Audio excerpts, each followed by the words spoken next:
Dahmer. Monsters lurk everywhere in the world and it's hard to spot them. They have learned to camouflage themselves in the darkness. It engulfs and consumes them, blackening their souls, turning them into shadows. Analytical psychologist Cole Young explains that human beings carry within themselves both elements of the good and bad, that we are both angels and demons, sick, demented, evil, dark, spoiled. Because we live in a world where we have to coexist to survive, we suppress these undesirable qualities, relegating them into the shadows.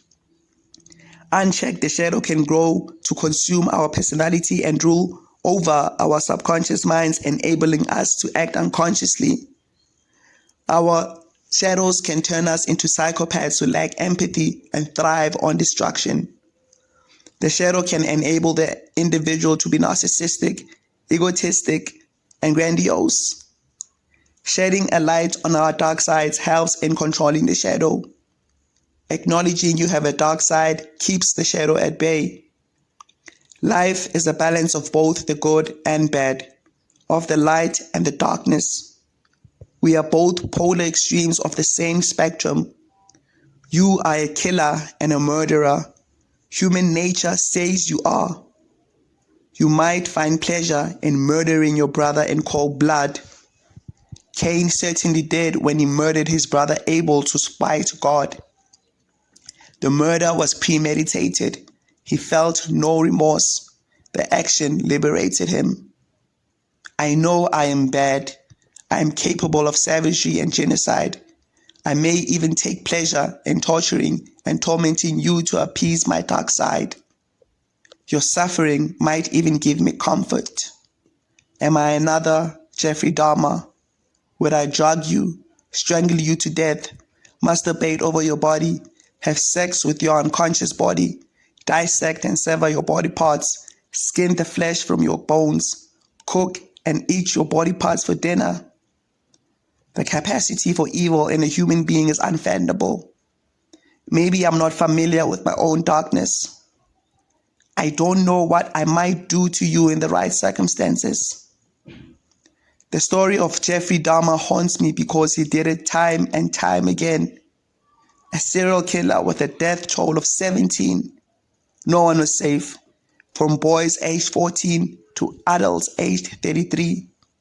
He butchered his victims, cut off their limbs, drilled holes in their skulls and injected hydrochloric acid, severed their heads and preserved them in the refrigerator, inserted the bones in the oven to burn them and then crushed them with a sledgehammer. He cut his victims into pieces and then boiled them. He cooked his victims and he ate them. He ate them. He used acid and other chemicals to burn the skin of his victims' skulls to preserve them. He bleached the skulls, and if they were too weak, he pulverized them. Some he kept and used when he was masturbating. He felt no remorse. It was a compulsion for him.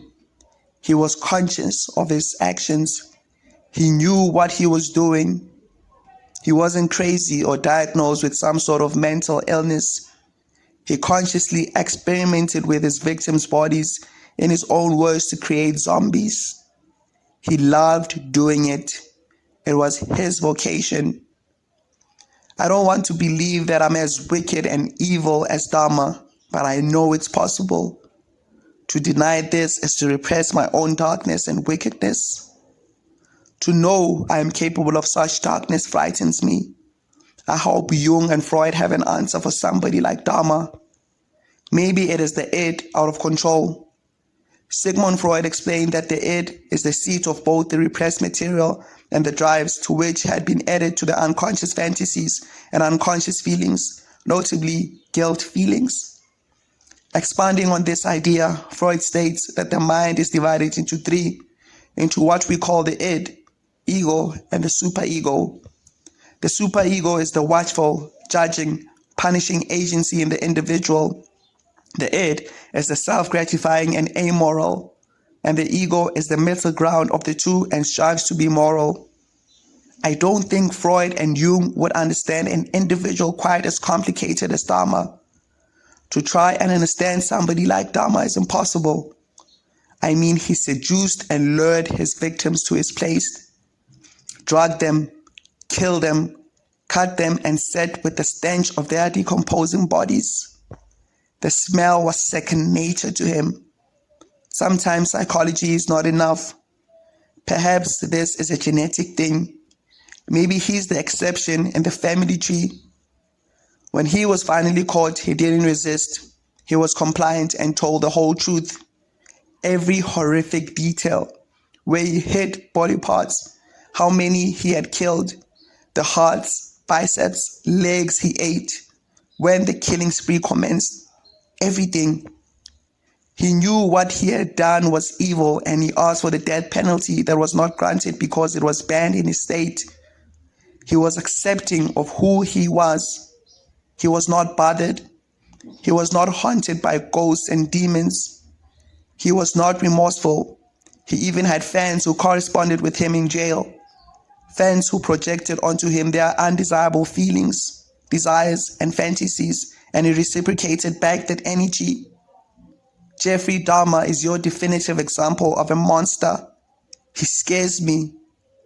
Maybe I'm just scared of myself.